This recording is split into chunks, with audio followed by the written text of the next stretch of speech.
New jobless claims take surprising jump. Claims rise to highest level in a month, showing hiring remains very spotty.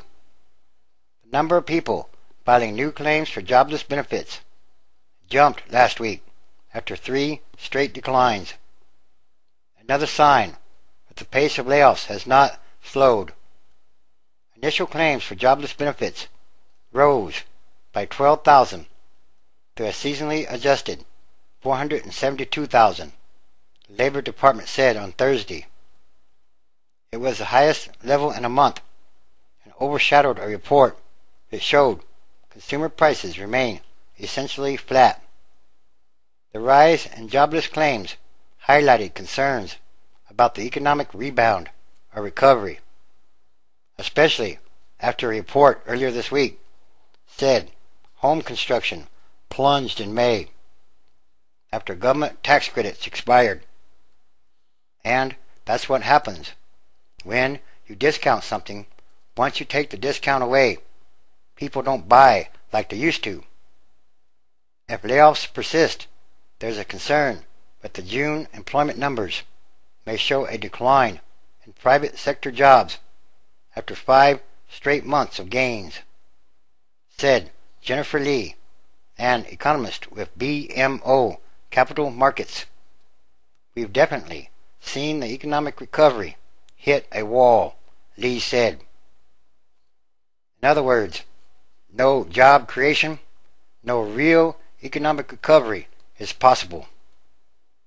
First time jobless claims have hovered near 450,000 since the beginning of the year after falling steadily in the second half of 2009. And that has raised concerns that hiring is lackluster and could slow the recovery.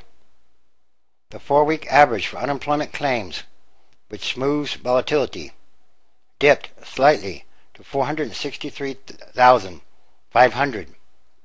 That's down by 3,750 from the start of January. Kevin Logan, an economist with HSBC Securities, said many economists have been expecting claims to fall below 450,000 for several weeks now.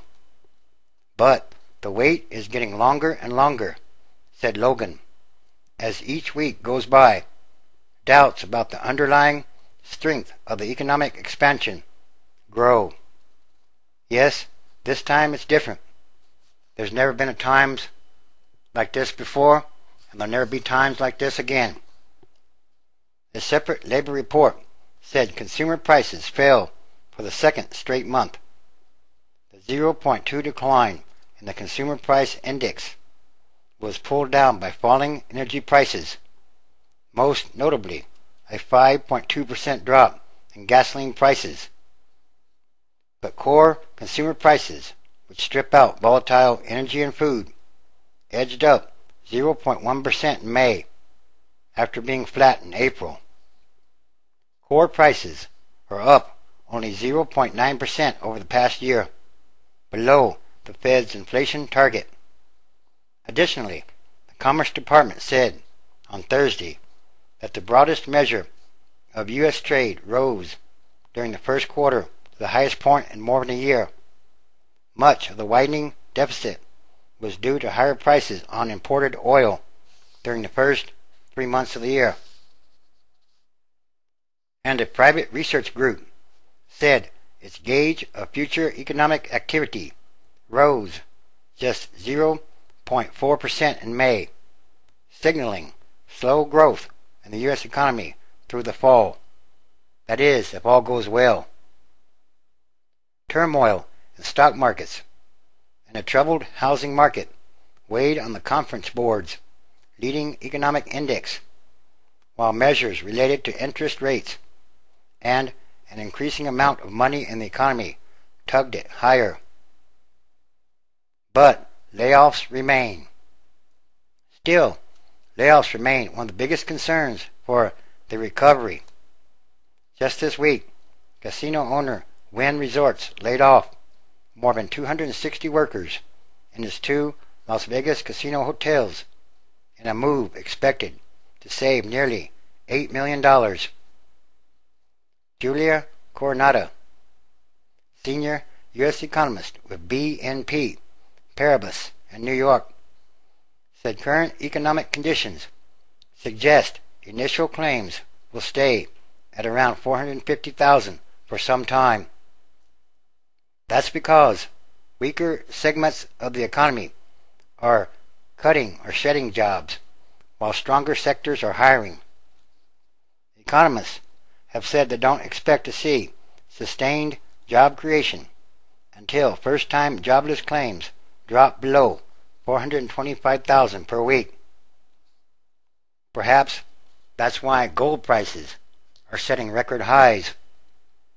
People are not very confident in the economic recovery, so they put their money into gold, a real, actual commodity. The number of people continuing to claim benefits rose by 88,000 to 4.57 million. That doesn't include approximately 5.2 million people who receive extended benefits paid for by the federal government. Congress has added 73 weeks of extra benefits on top of the 26 weeks typically provided by states. All told, approximately 9.7 million people received unemployment insurance in the week ending May 29th, the most recent data available. The extended benefit program expired this month. The House has approved an extension of the benefits through November, but the Senate has yet to act.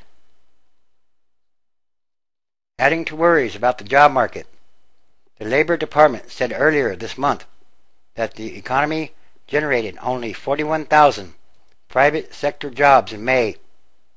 That was down from 218,000 in April. Temporary hiring by the Census Bureau added another 411,000 jobs. The official unemployment rate fell to 9.7% from 9.9%, possibly because many people in the labor force have simply given up looking for work. And again, these times are different from many other times. There'll never be times like this again, and everything is connected, and everything is numbered. There's something much bigger going on here. Matthew chapter 24, verse 19. And woe unto them that are with child, and to them that give nurse in those days. 20. But pray ye that your flight be not in the winter, neither on the Sabbath day. 21. For then shall be great tribulation, such as was not since the beginning of the world to this time, no, nor ever shall be. 22. And except those days should be shortened, there should no flesh be saved, but for the elect's sake those days shall be shortened. And there are many different kinds of signs happening all around the world daily.